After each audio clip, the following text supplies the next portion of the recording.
Bonjour à tous, aujourd'hui je me livre à vous sur l'œuvre exceptionnelle qu'est Vinland Saga et j'ai fait une terrible erreur. En effet, beaucoup de personnes à mon entourage et de gens sur Twitter avec qui j'ai eu l'occasion de discuter en fait finalement m'ont conseillé l'œuvre fabuleuse de Vinland Saga.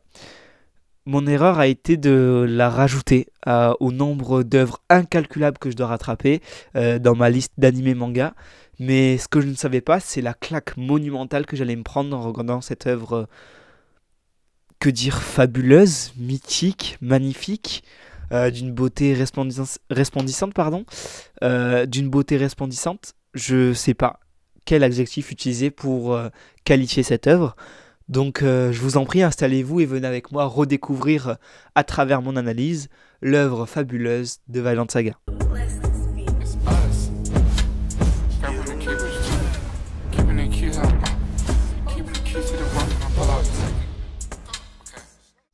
Yeah.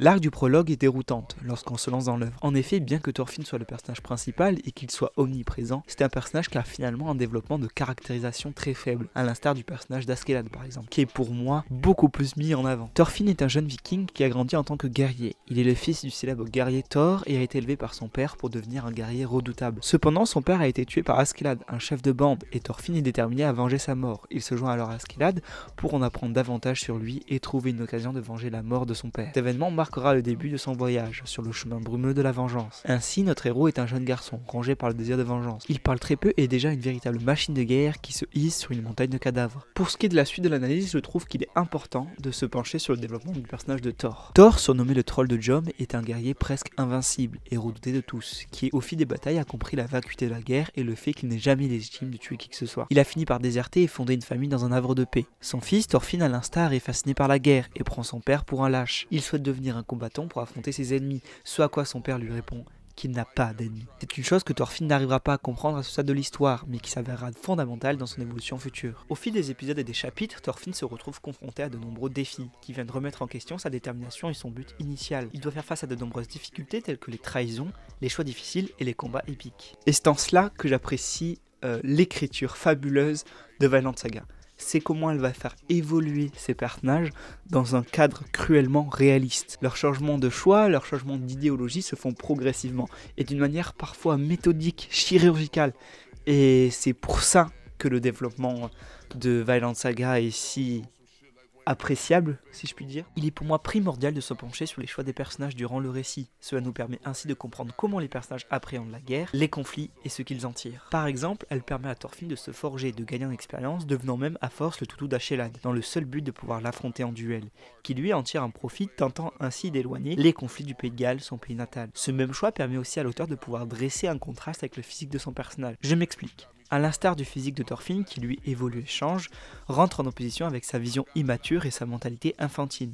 Thorfinn sera ainsi responsable d'un nombre incalculable de morts, sans jamais se questionner sur la légitimité de ses actions, quand bien même la guerre est ce qui lui a pris son père.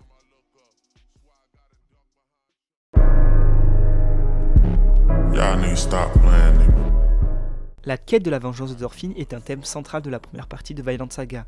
Elle est décrite de manière détaillée et approfondie, montrant l'évolution du personnage à travers les différentes étapes de son voyage. Le choix du mode de vengeance de Thorfinn n'est pas dû au hasard. Il s'acharne à vouloir battre Askeladd dans un duel loyal, comme s'il tentait de rétablir l'honneur de son père précédemment bafoué, allant ainsi à l'encontre de la philosophie de Thor. La vengeance a un impact profond sur le personnage de Thorfinn.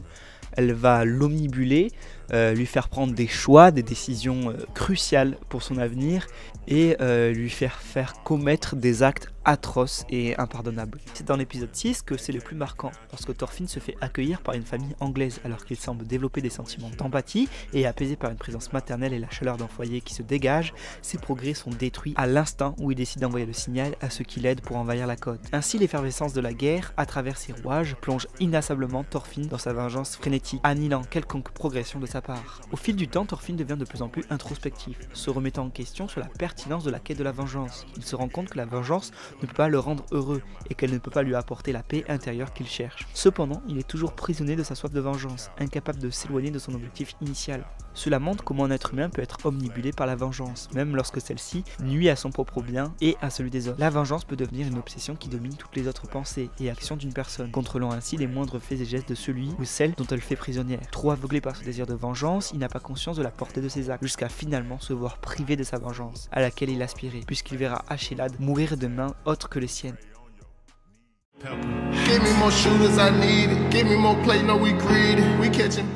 Ce que j'apprécie d'autant plus dans l'œuvre fabuleuse de Vinland Saga, c'est la possibilité que l'œuvre nous offre sur la réflexion de la vengeance et notamment de la quête vengeresse du personnage de Thorfinn. Ce prisme de réalité de Vinland Saga qui nous est offert nous montre comment une vengeance peut omnibuler et contrôler un personnage au cours de sa vie. On le voit notamment très bien avec le personnage de Thorfinn, tous les choix qu'il a dû faire, tous les choix auxquels il a dû se résoudre, toutes les atrocités qu'il a commises, finalement pour ne pas être vengé, pour ne pas avoir réussi finalement à obtenir vengeance. Du point de vue philosophique, la vengeance peut être considérée comme un manque de contrôle sur soi-même et un échec à faire preuve de compassion et de compréhension envers les autres. Elle peut également conduire à un cercle vicieux de violence et de haine, sans résolution réelle des problèmes initiaux. Enfin, la quête de vengeance de Thorfinn peut être considérée comme un appel à la réflexion sur la valeur de la paix et de la résolution pacifique des conflits. Il peut être interprété comme un avertissement contre les conséquences négatives de la vengeance, et comme un appel à explorer d'autres voies pour faire face aux problèmes et aux conflits de la vie. En somme, la quête de vengeance de Thorfinn dans Vinland Saga offre une réflexion profonde sur les conséquences de la vengeance et les leçons à en tirer de ce thème. Elle peut inspirer les spectateurs à explorer des voies alternatives pour faire face aux problèmes et aux conflits de la vie, répondant ainsi aux attentes des différents spectateurs. D'une part ceux s'interrogeant sur la légitimité de l'existence de cette vengeance et ceux impatients de dévorer le moment de cette consécration.